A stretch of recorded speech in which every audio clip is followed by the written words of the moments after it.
to Ahead of the Curve podcast. This is season 1, episode number 11.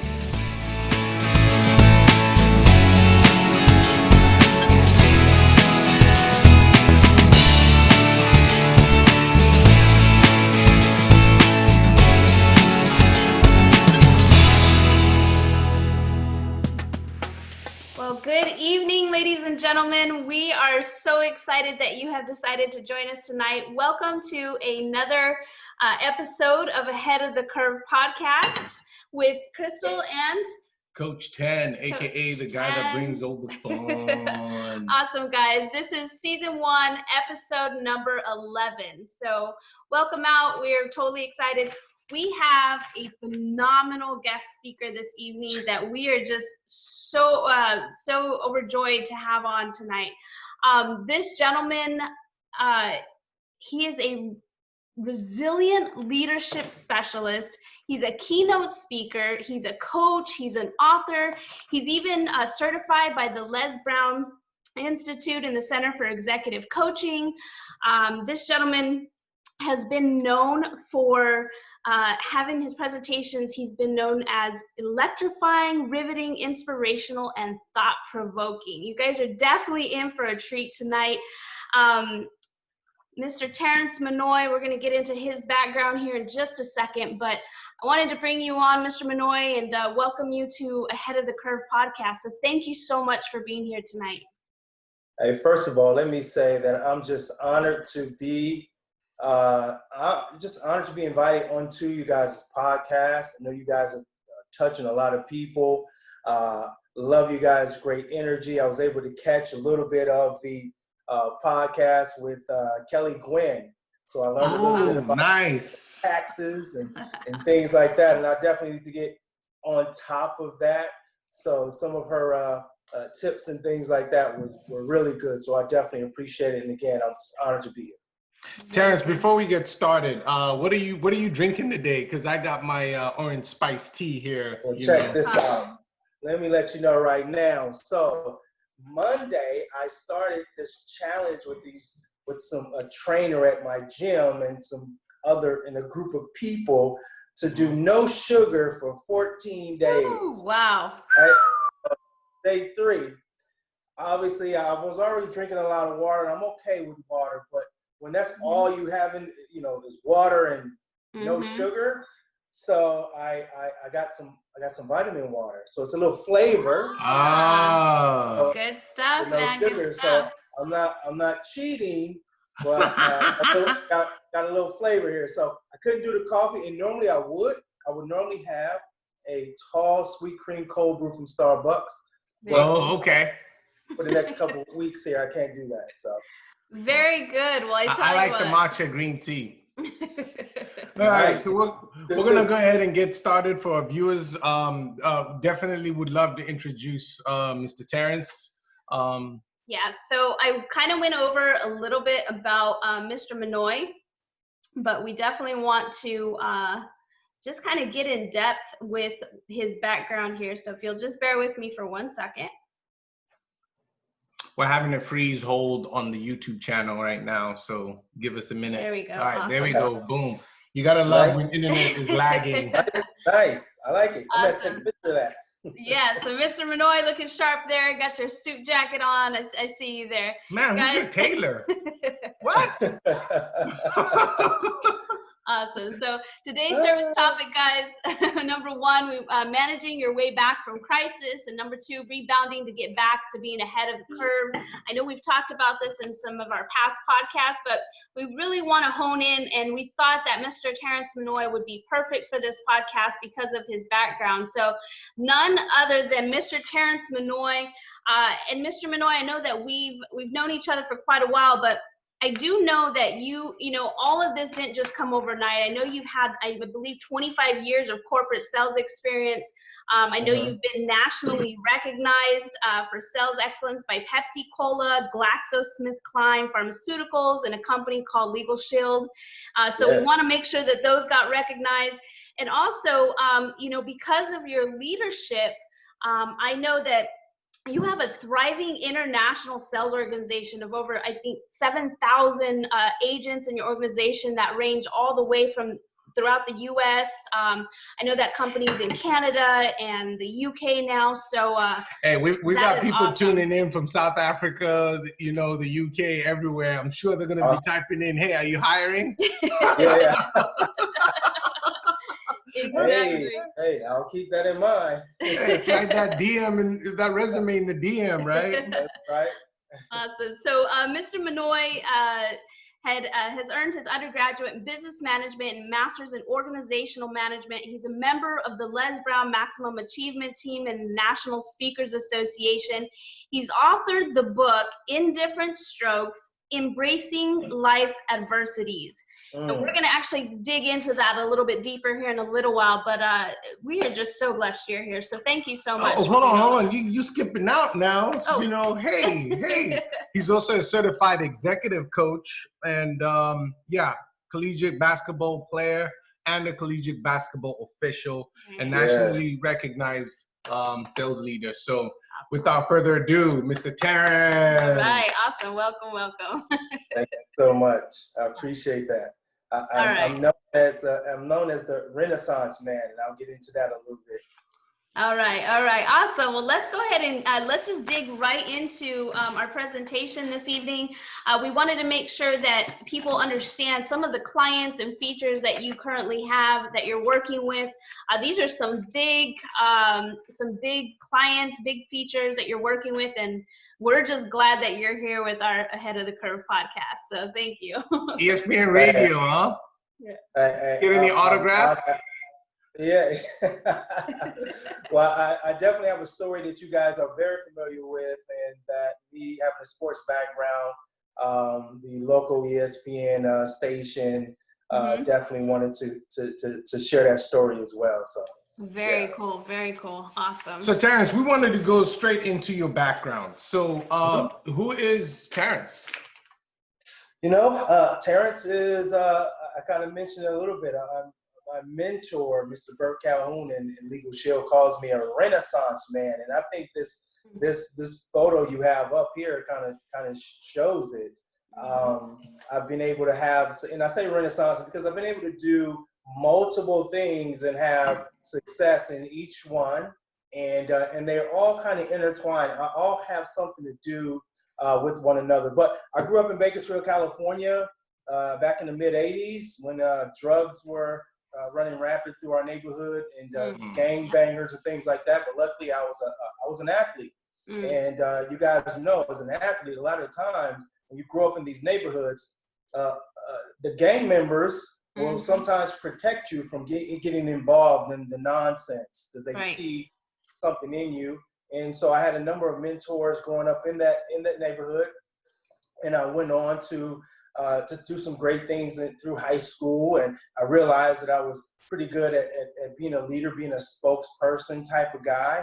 And but I used my talent, went on to college, and got a full ride scholarship to play basketball. And once I got out of there, I started working in corporate America, and immediately went into management. My first job, I can remember, was at J.C. Penney's in the management trainee program. Was able to have success there, moved on from there to Pepsi Cola, then to Legal Shield, some business ventures, and now full time for the last 15 years, I've been working with GlaxoSmithKline Pharmaceuticals as a specialty rep in the HIV division with a company called Vive Healthcare. So, very cool, man. Wow. So yeah, so I've always been a guy that's always trying to climb the ladder, but at the same time, I've always realized I have my own talent too, so I wanted to showcase that. And so I've always believed in just kind of, I guess, multiple streams of income, multiple streams of talent and showcasing. And so that's what I kind of adhere to all my life. Awesome. Well, that is such a story, man. That is so awesome. I know, Ndengwa is a professional golfer. And so, knowing that background and coming up, it's tough. It definitely is a tough journey. So is there anything you haven't done? Exactly. Because again, my friends either call me, again, some people call me, you're a Renaissance guy, or something, are you Jamaican? You know, because you got all these jobs, you know. And I go, so people would joke with me about that, but no, you know, I just been able to, I'm sure it's like you've been able to be a chameleon, right? Still have those core principles that you live by, and always striving for excellence, but yet been able to transfer it into multiple things that fit me.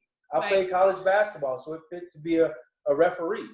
Right. I spoke in front of audiences all the time in sales and things like that. So it makes sense for me to be in front of audiences and be a speaker. So, awesome. Wow. Yeah. And then you add on the story, which I'm sure we'll talk about in a second. Awesome. The story really thrusted me into the speaking world. Awesome. Well, I met another female official and just recently in one of our companies. So I took after you and put on the black and whites and out here in Florida and nice. Truly enjoy it. So thanks for the inspiration. And you know, before we get into it, Terrence, I just want to say I am totally in awe, number one, right? Because I come from a culture where everything is very archaic. Everything is very formulaic, right? That means it's got to be in a structure. It's got to fit in a square box, and that's it, right? And so to actually meet a gentleman like yourself that has pivoted themselves in a multitude of successful ventures is an honor and a privilege for, you know, both Crystal and I. But more importantly, I think it's going to help the viewers understand how they can combat this fourth industrial revolution that is upon us, because we are going to have to be multi-talented, right? And so a lot of people have a tougher time, or maybe they take a little bit more time to kind of learn or get comfortable to where they can have, you know, different lanes that they can dominate. Definitely. Absolutely. And also having that resilience and that tenacity as well, and teaching that to our young viewers as well. So awesome. Well, let's keep on going. So from all of this, we want to go. We want to go straight into these stories. So let's go ahead and get into that, and I'll let. So when, you know, Crystal kind of told me about, you know, this story, number one, obviously we researched you, and I was like, wow, this guy pretty much has a story where he came into triumph, overcoming tribulation. And really, did you have 3 strokes? Yeah, absolutely. Wow. Yeah, I was surprised too. Like I didn't know that can even happen, you know, when it happened. And so let me quickly share with you guys what happened.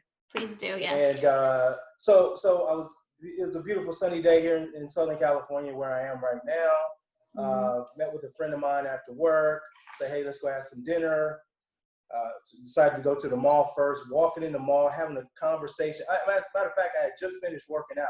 Worked out at my hotel, feeling good, just great. And as we were walking, all of a sudden, all of the energy from my body was just zapped. I mean, I had to sit down immediately, guys. Sit down immediately.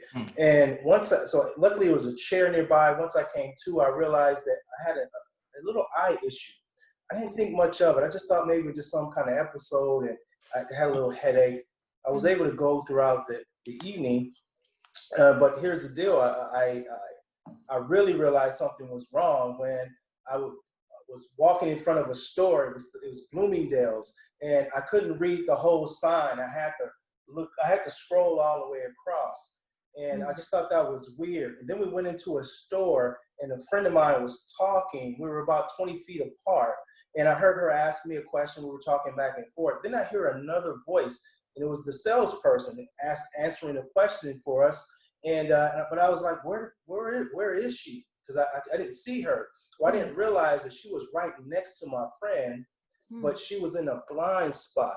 At that point in time, that first situation that I had was called a TIA, a transient ischemic attack, which is really called a warning stroke. I didn't know it at that time, but I immediately had a blind spot, and I have a blind spot to this day because of that. And so that's what kind of started it. We went throughout the night. I woke up the next morning. I still wasn't feeling right.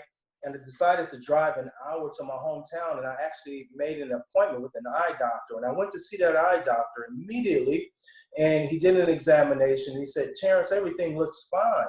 He said, but if I were you, I would get a CAT scan or an MRI to see if anything is going on in your brain. Now, being the athlete that I am, I'm thinking, hey, I'll do it in a few weeks, no problem, probably nothing. So I decided to just go home, take some aspirin, sit down, lay down in bed. Well, while I was laying in bed, after about an hour, the room starts spinning. Tingles come overcome my body.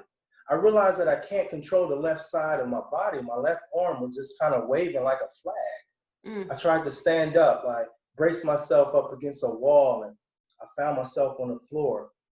Then I realized that my face was contorting, and I thought to myself, I think I'm having a stroke. Luckily for me, I live alone. Wow. 2 weeks prior to this happening, my oldest son moved in with me. Wow. I called his name. I wasn't sure if he was home, but he was home, and he came in and he called 911 immediately. So that was stroke number 2. So stroke number 1 at the mall, a TIA, a warning stroke. Stroke number 2 in my bedroom. Stroke number 3 was after I was at the hospital. It took me about 30 minutes to get there once the EMTs got me there. And they were working on me. All of a sudden, my world just blacked out. I never lost conscious. I was just blacked out, and I felt my body coil into a fetal position, almost like I was having a seizure. I can hear everything, but I couldn't see anything. All I can hear was my daughter's mother screaming and a nurse asking her to calm down. When I came to, the entire left side of my body was deaf. It was done. I couldn't move anything on my left side. So that was 3 strokes. Now, let me share with you later why I found out I had 3 strokes. Because the initial clot that hit me in my brainstem, a neurologist told me this. She said, if it had stayed where it was, I would be paralyzed or dead. But she said the clot actually broke up in patches. That's why I had multiple episodes, because the clot actually moved. So that's why I actually had 3 strokes within 24 hours. And there's a lesson to that, and we'll get to that, I'm sure, as we continue. Man, that's divine intervention right there. The universe still wants you here, Terrence. My goodness. The universe is not done with you. Oh, there are a number in that 5 minutes that I took right there. There are dozens of nuggets in it. I didn't want to, belabor the hour, but yes, that was the situation. That's why I had 3 strokes. Wow, man. Okay. Whew, you got the next question. That's amazing. And you know what? I really feel like this was, not only is this a podcast for what we're going to get into as far as everything that's aspired since then, but it's also a learning educational moment, I think, for a lot of people who might go through something like this. So I am so glad, and we're very fortunate that you're on with us tonight to give us these nuggets. So thank you so much. Thank you. So we want to go ahead and go into the next chapter. So after you had gone through all of this, now just before I get into the next question, I want to ask a pre-question. So you had to literally learn how to walk again, right? I mean, you literally went through all of that, right? Yes. As a matter of fact, if people go to Miracle Motivation on YouTube, there's some videos there.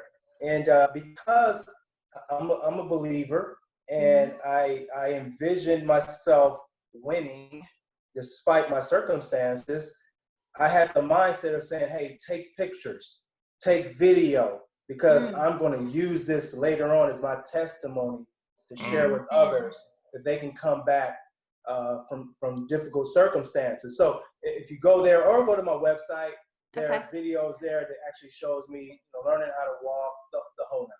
Right. Awesome. So let's go ahead and get into, now we want to go into the next chapter here. So our next question just leads straight into what it is that you're doing now. So what are the key factors that make you a successful keynote speaker and leadership coach that you are today? You know what, Crystal, thank you for that question.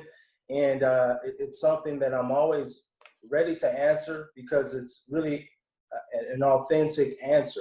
One is experience.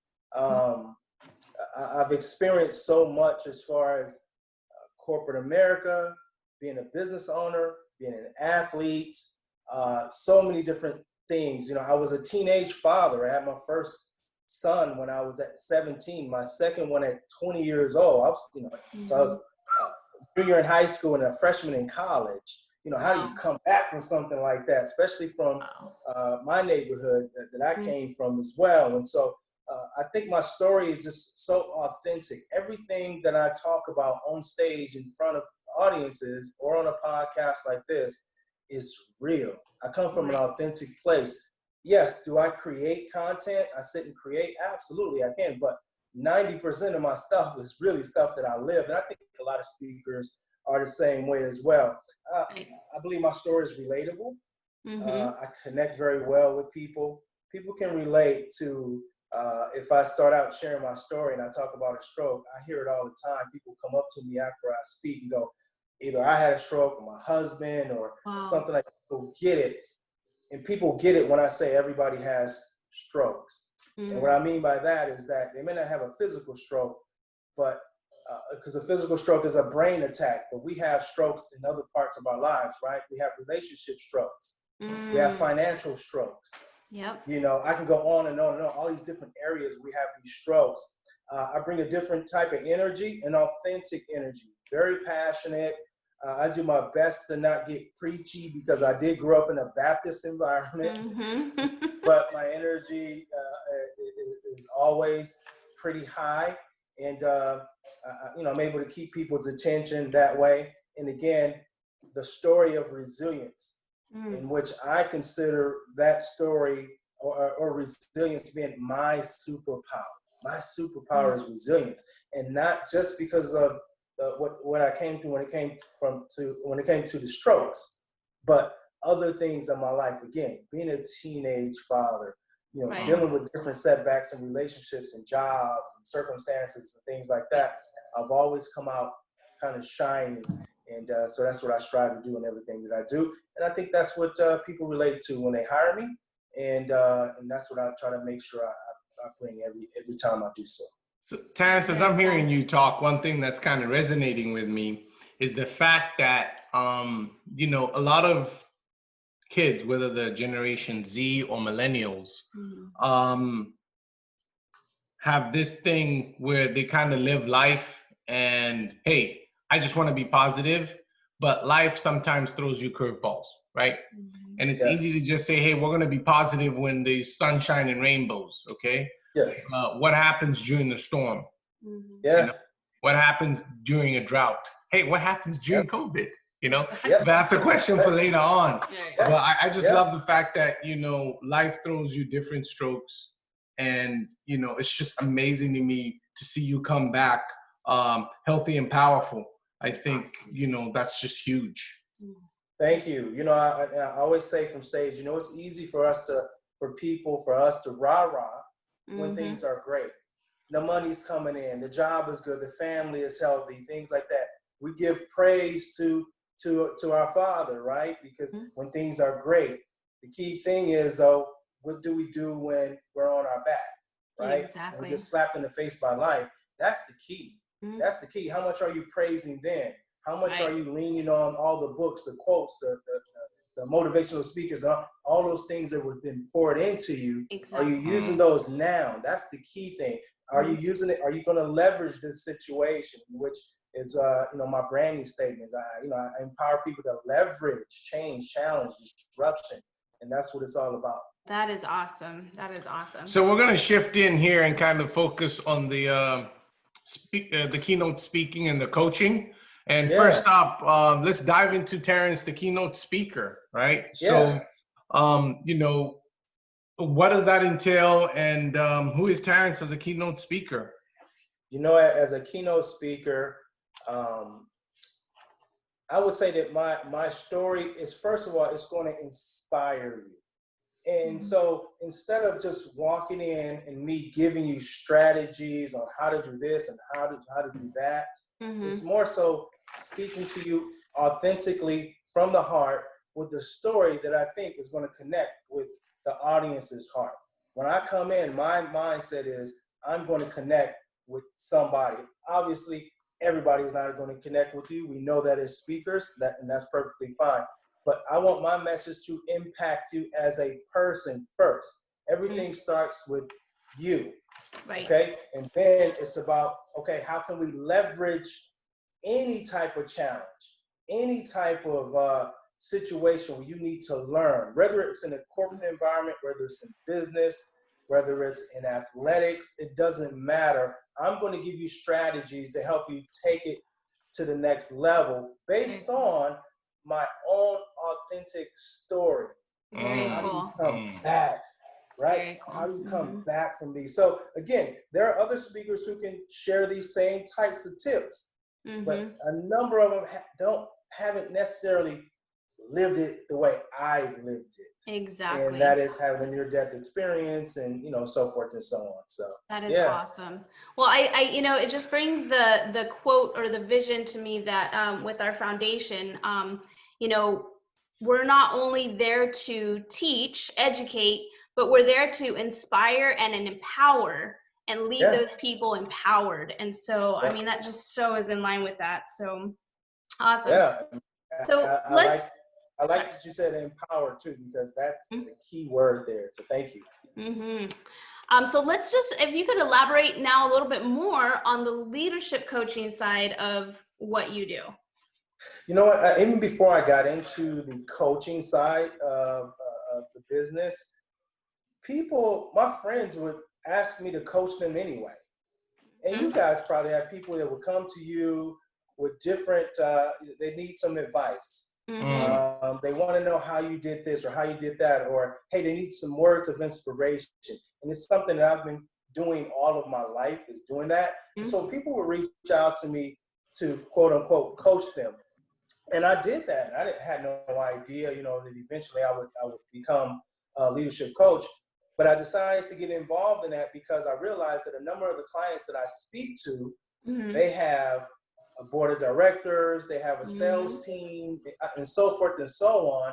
And I have experience in sales, right? I have experience in building a team and engagement and things like that. So I thought that I could bring my experience to that side. Now, what I wanted to do, again, you don't have to be certified to be a coach, but I decided to take it to the next level. There is a body that certifies coaches, and that's the International Coach Federation.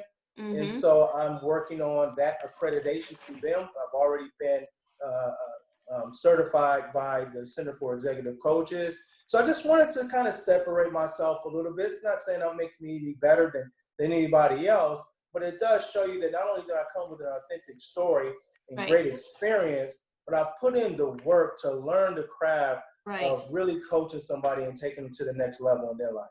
You're definitely leading by example. Terrence, as you're talking, I'm just taking notes down here. And, I love the fact that there's two words that I think the audience needs to, digest from this whole conversation before we carry on with your leadership coaching.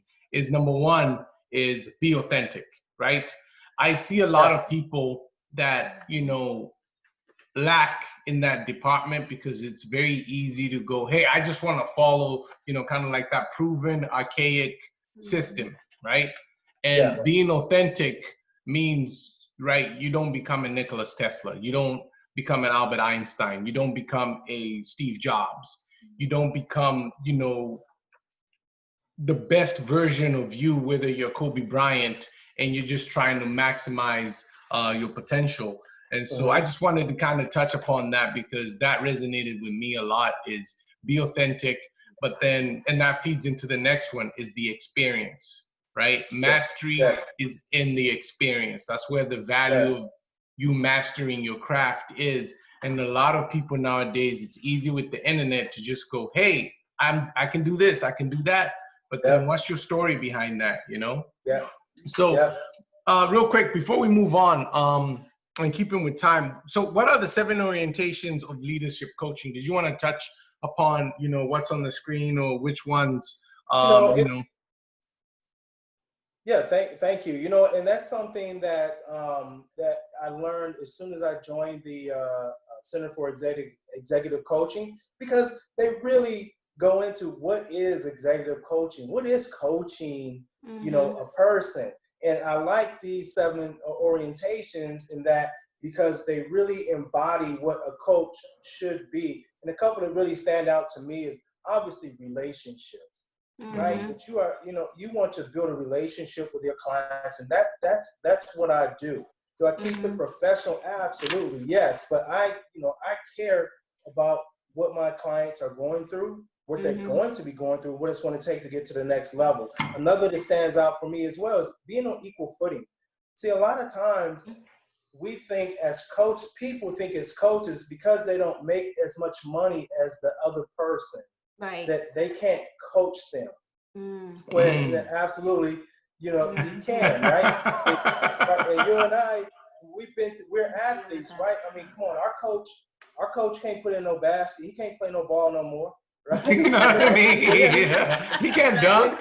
right? And there's a lot of people who never played ball, but that are coaching and things like that. So what I'm saying is as a coach, I come in with the mindset of I can serve that person no matter where they are in the financial spectrum, corporate spectrum, or whatnot. That really stands out to me. And the last one that stands out to me is capacity.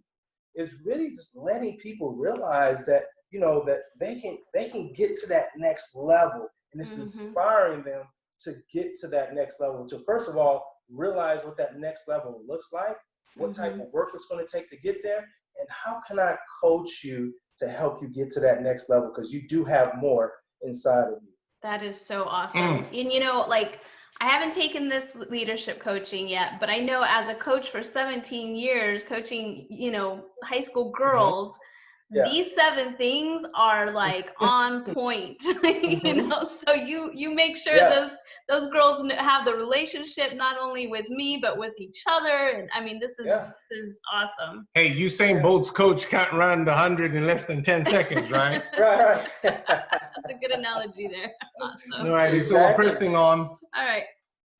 So yeah, guys, if you guys want to hire Terrence, I mean, I want to just sign up for your next training. I mean, I want, you know, let's have some equal footing, and hey, let's get this show on the road, right? I'm gonna throw myself on the sword for everybody there. But yeah, definitely, you know, these are some of the perks that you will get from hiring, you know, Terrence, whether it's for your personal executive growth or for your business leadership teams. And one of the things that I thought resonated with me was, you know, if you hire Terrence, you avoid burnout and balance workout from family, hobbies, and health. Yes. Definitely. Yes. I think again, it all comes back to you as a person. I want to work with you first. Let's get inside of here. Work with you, because that's how you're going to affect your team. That's how you're going to affect your organization, your corporate, whatever, your career, whatever. It all starts, you know, with you. So I'm thankful. I got a great web team where we're able to put that great illustration together as far as putting the icons there. So I think it's great. But yes, absolutely. And you know, I think especially like during this time, during the coronavirus and everything that's going on, I think this is like the time for people to hire you, because so many negative things are going on around us in this world, you know, and I think it would be amazing. This brings me to a topic that I was having the other day with my brother, right? Or my brother-in-law, you know, and he made the case that he prefers to stay at home now and work from home, right? So there's a lot of companies that are either going to save money because now they realize we're not going to be flying you to Georgia and flying you to Washington, D.C., and then flying you to Seattle all in 1 week, right? No, you're going to sit here and you're going to work with the team. So I guess, you know, with all this COVID that's happening, is your business thriving with providing vision and leadership? You know, or is it harder? Is it easier? Because if I'm a company, right, I still want to provide leadership and vision. How much harder is it, you know, during these COVID times? And that's kind of like my segue into the next question is, you know, the COVID crisis affecting your business? Yeah, and that's a great question. Thank you. As far as the coaching side, it's actually been great because, right?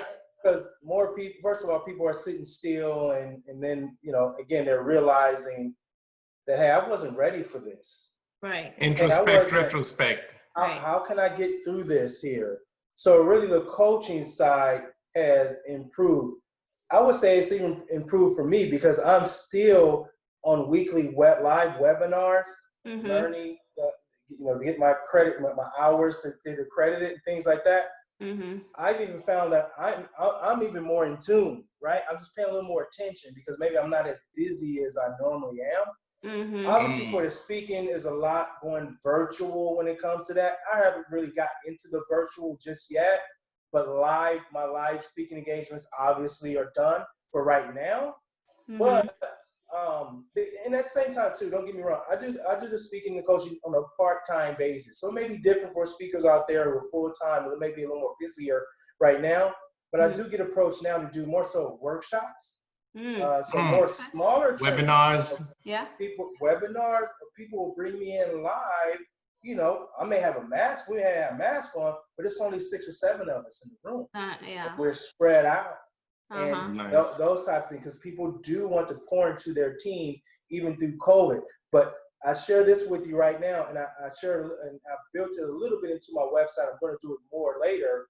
I feel that my messaging is perfect post-COVID messaging. Yes. It's perfect. It's exactly my type of messaging is what companies should hear, is what individuals should hear. Hear. Absolutely, because I went through my quote unquote COVID 5 years ago in 2015. You get what I'm saying? Yeah, definitely. This ain't nothing new to you. Definitely. Yeah. You've been to the playoffs. You won championships. Hey, and let me tell you, do I take COVID serious? Absolutely, I do. Do I adhere to the rules and all that? Yes, but you know what? I remember saying this in a video after I had the strokes. The hospital wanted me to do some promotions for them that I stayed at. One of the things I said is, if I can survive 3 strokes, what can't I do? If I can come back from that, being debilitated, learning how to walk, you know, there's physically, yes, everybody can recover. You know, you can work on it. And by God's grace, I was able to do that. But can you do it mentally? Exactly. That's the key.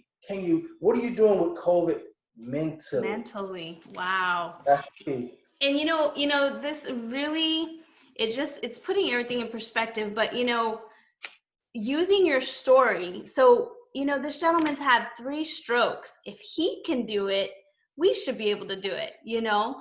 And so I think this is just, I mean, really putting things in perspective for me, having you on here. And so that kind of leads into, you know, just all the uncertainty and things that are going on out there with everybody, companies and individuals. And, you know, it's kind of sad. I saw a documentary of a young kid who, you know, took his life because of the mental depression that happened during this time. Yeah.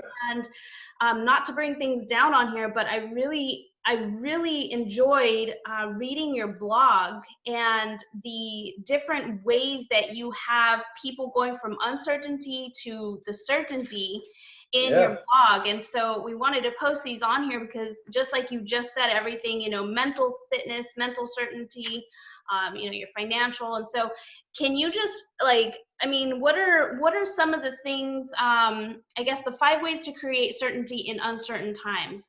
Can you just elaborate on that a little bit? I wrote that, you know, a few months ago, and it was just something I was just inspired by. Like 1 second, it came to me, and I just started writing it because I really see this as an opportunity. Like let's just say financial certainty. Okay, so obviously people lost their jobs. Obviously people's hours got cut, maybe the salary got cut and things like that. And so some people weren't prepared for that. So how can you make this, you know, have financial certainty, you know, moving forward? Now, you know, let me make sure I put some money to the side. Maybe get involved in maybe a side business so that if something should happen here, you know, so I can have financial certainty through this, learning it through the COVID situation, mental, family, personal vision. I think that's the best. You know, where do you see yourself? See, at first you were just cruising along in life. Things were just rosy.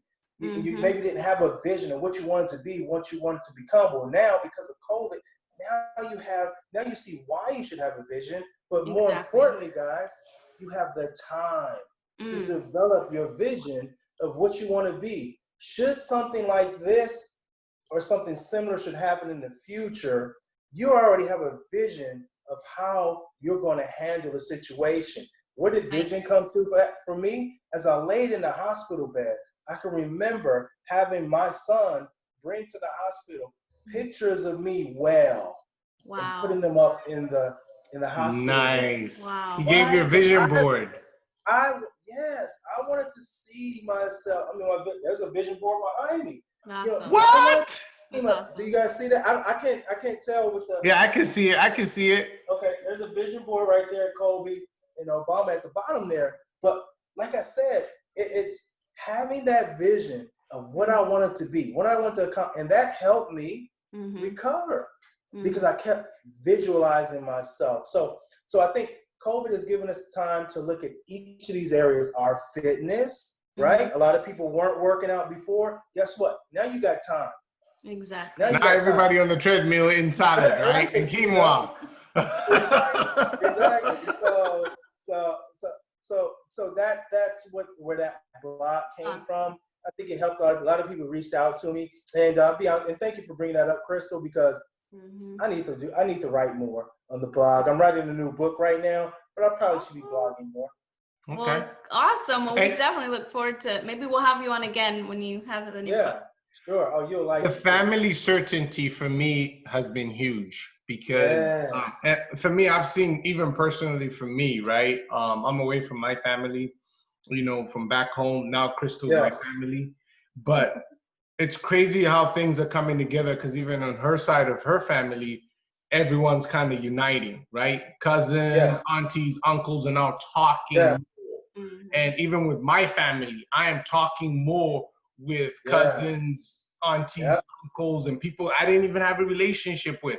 But we're starting to understand, like, okay, hey, this is where we come from. This is our lineage. And I just think these are amazing times. And one of the quotes that I actually got from that blog was your end statement. You know, my hope is that these 5 suggestions help you leverage this crisis and come out of the other side achieving miraculous results. Very nice. I was like, boom, wow. You know what, guys? You guys are serving me so much. And you guys have done things in the past where you kind of forgotten a little bit. And then somebody reminds you. Some of the stuff that you guys are bringing, I'm going, that is right. Oh, yes, that is, I remember mine. that. Yes. Oh, that's good. I'll be honest with you. I flip through my book sometimes because I'm either trying to look for something or whatever. I go, oh, that's pretty good. You know? Oh, this is my book. All right. I wrote that. Yes, I did. You know what? I wanted to go back real quick to the personal vision and certainty. I know that Ntengwa and I had been talking, and with one of our Bible groups, we had actually put together a vision night for all of our friends. And you know, so many businesses have business plans. They have, you know, all their finances all laid out. Employees can see certain things, you know, and they have that vision for their company. But what's sad is a lot of people and families don't have a vision or an expectation for their family. They don't have that mission statement for their family.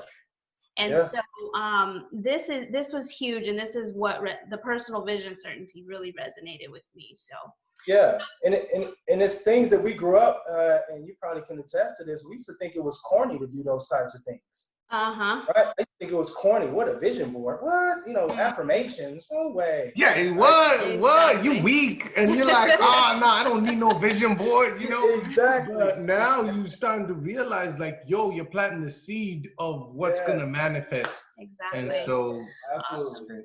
So, I know, Mr. Manoy, I know, like, with the business that you have, I know that there was a book by Jeff Olson, The Slight Edge, and one of the things he talks about is your daily disciplines is what makes you successful. Yes. So my next question is, what type of daily habits do you have that you feel have contributed to your success? That's a great question. The first thing when I wake up, obviously, of course, we're thinking of, we're thanking God, those believers out there, we're thanking God for waking us up. But honestly, gratitude. More than anything, gratitude. But more than anything is having that optimism mindset. I'm always thinking the glass is half full instead of half empty. No matter what happened yesterday, you know what, today it's going to be a better day. I know what I need to do. So it's that optimistic mindset is what I like to have. It just helps me live better. And I want to share something, guys, with you real quick. And look this up when you guys get a chance. Okay. It's called the Optimistic Creed.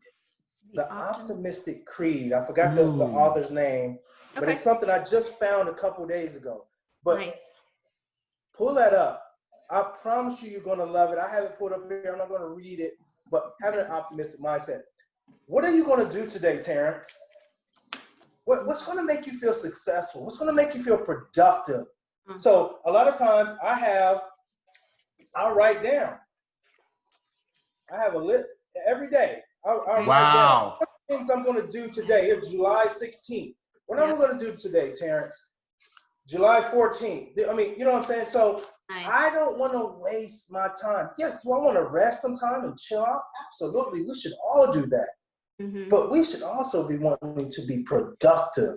We are here to produce and do something for others. So physical activity, since COVID, speaking of financial, the physical certainty, I've added walking because the gyms are closed. So now I'll walk 4 miles 4 or 5 times a week. Wow.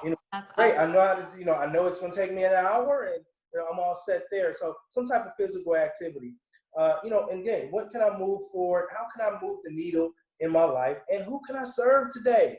Who can I encourage? I who can I say, you know what, man, hey, that's a nice hat. That's a nice tie. Oh, thank you. Thank you. Far too kind. Right? The bagger at the grocery store, hey, man, thanks, man, you did a good job with that. Awesome. I try to just find little ways where I can give to somebody. And that just serves me so much. And so I try to implement that as one of the disciplines that I try to have each and every day. Being optimistic, taking care of tasks, being productive, prayer, meditating, physical, and serving somebody else. Those are some things that I really like to do. Awesome. All right, so cool. I wanted to, go ahead. Yeah. Go ahead. Okay, I wanted to just ask this question because I'm curious, after having 3 strokes, are you actually still officiating? Are you still doing pharmaceuticals? I mean, a lot of people come off a stroke and just, they can't do anything anymore. So, that's a great question, Crystal. I'm so blessed to still be alive. And by God's grace, I'm within, say, 18 months, about 95%. So now 5 years out, I'm about, I would say I'm 100. Me personally, do I deal with some residual effects? Yes, I do. I still have a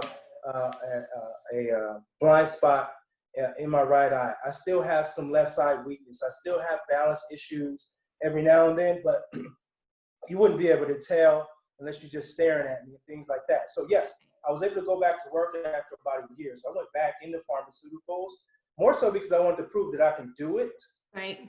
Nice. That I can come back into a busy, something like that. Of course, I modified some things. Of course, I took a season off of basketball and actually went back a season after that and was right back at the Division II level. And so able to do some big games there as well. And then, of course, I got into the speaking, coaching, and I started writing my book as well. I truly feel that, you know, we can do what we set our minds to do. Exactly. You know, really. And I didn't want to make any type of excuse that, you know, I had, because I could have made an excuse.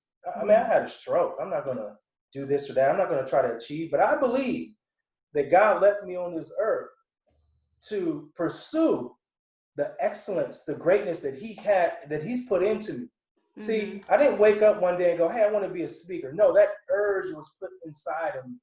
I'm writing a book right now that there's an urge. And I know that that's what God put there, that there is something for me to leave behind me to write another book. And so that's what I'm doing. So when it came to all of these different things, I decided that I'm going to go for it. And I'm going to live life, you know, like they say, live life full, live full. Les Brown says, live full, die empty. Live full, die empty. I like that. I like leave it all on the field. Yeah. There we go. Awesome. Or on the course. Right? Yeah, there you go. So we're going to kind of run through these next few slides, but just very quickly, because, you know, we talk with a lot of young entrepreneurs as well. And I just wanted to ask very quickly, how important do you view networking in business? You know, it's extremely important. I think it's paramount to our success. And it's something that we can't, I think, at least for me, when I came out of college, it was something that people, that organically happened. What I mean, that you just happen to be in a certain place and you networked and you met people, where now your mindset needs to be, be proactive. I'm going to go network. I'm going to go meet some people. I want to meet some people who can help me. More importantly, how can I help them? You see, the thing with networking, right? Exactly. It can't be just, what can I get, right? I want to meet this person to learn from them, and hopefully there's something I can give them as well as they are giving me something too. So any opportunity to network is definitely extremely important. Very awesome. Awesome. Hey, we have a question for you, but you know, we're going to table that for next time on what kind of advice you would have for entrepreneurs that are kind of going into this next industrial revolution. But you've got so much, you know, jewels to share that we're going to have to bring you back. I can already see this happening. Not a problem. Calling you a few weeks from now. And I apologize. Sometimes I'm long-winded, man. I'm working on that. So real quick, what are some, do you have any online resources or books that you'd recommend people go to or read? I know that we have 3 for everybody. The first one that we want to recommend is this incredible Indifferent Strokes, Embracing Life's Adversities by none other than Terrence Minoy. Yes. Truly. So, you know, I got to hear the first paragraph of that, and definitely, I mean, the first chapter of that, I definitely look forward to reading the rest of that book. So, Terrence, what is the book about? So the book, I didn't want to call it Different Strokes because a lot of people who had strokes named their book Different Strokes. And we all know that the popular show was what? Different Strokes, right? So I wanted to call it Indifferent Strokes. And what I mean by that is not indifferent to the actual stroke, but I was indifferent to the process following the stroke. See, I put my pride aside when the doctor said I wouldn't feel normal for the next 6 months. I didn't say, no, man, it'll be a month for me. No, okay, it's going to be 6 months. Hey, the doctor told me I'm going to have to take meds. Okay, no problem. I can do that. I need to work out more. I need to do things at home, different things like that. I was indifferent to the process. So what the book is about, it's a number of stories and strategies of just overcoming obstacles, taking things to the next level, instead of just being complacent, you know, where you are. And, you know, again, about achieving your greatness and that you can, and then it comes through those adversities. That's where your greatness is going to come from. Very cool. Awesome. So for the viewers, guys, make sure you go and download chapter 1 for free on his website. We're going to be sharing that towards the end here in a little bit. But thank you so much, Terrence, for everything you're doing and inspiring greatness. The second thing I want to recommend is The Reset. If you could just very quickly kind of go over a reset. Yeah, so each letter stands for something. The R stands for recharge or rest, right? E, evaluate your circumstance, where you are. Strategize, the S, strategize. How are you going to overcome? What are you going to do? What steps are you going to take? The E, expectancy. Have high expectancy. I would say that's the key to the reset process, is expecting to win. And the T, obviously, take action now to make life happen for you. Timing is everything, right? Yes, absolutely. Timing. Awesome. And then the other one that I want to recommend, last but not least, in adverse moments. If you could just highlight this real quick. You know, that one, my favorite thing out of there is don't abandon the ship is one of the strategies. Don't abandon the ship. You have heard podcasts like this. You have heard speakers like me. You have heard positive messaging. The key thing is when you go through an adverse situation is don't abandon all of those tips and nuggets that you've been giving, that sermon that you've been hearing at church, that favorite televangelist or whatever. Don't forget that messaging when you're lying on your back. Awesome. And I know that you are huge on personal development. So is there anything else you would recommend? You know what? I would definitely recommend. There's some books that I would recommend. One is a young buddy of mine, and it's called No More Average, and it's by a guy named Andy Audate. Definitely check that out. It's a nice, easy read. No More Average. I really like the title of it too.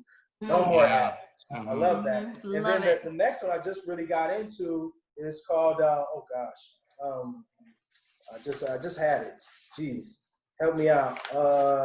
Is it the Optimistic Creed? The Optimistic Creed, but there was another one that I wanted to highlight here. Oh, What Got You Here Won't Get You There by Marshall Goldsmith.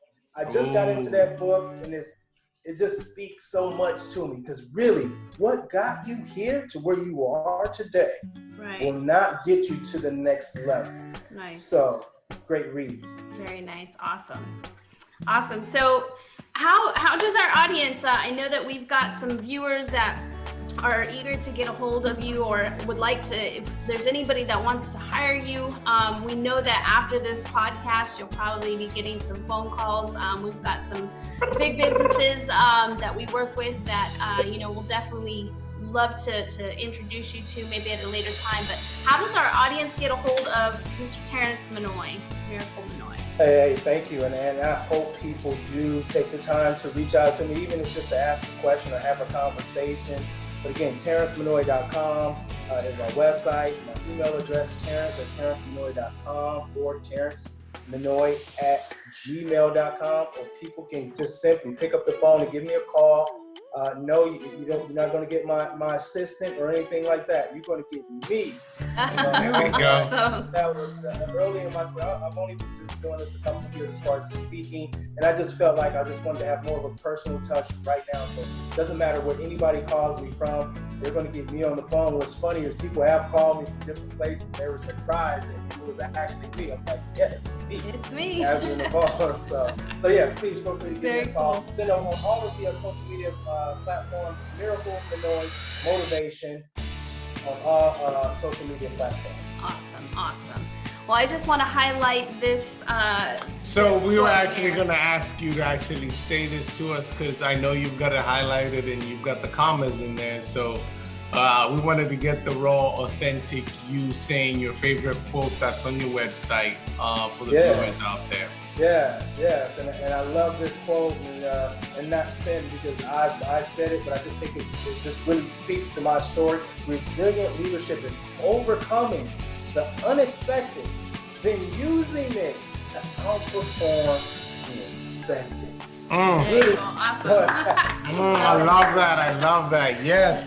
Use that. Leverage that situation that you're in, and even go higher than you thought you would in the first place. And that's what's happened in my life. That's awesome. Guys, viewers, if you were not taking notes, I was, okay? So, thank you so much for all those jewels and nuggets. Most definitely. You guys are awesome.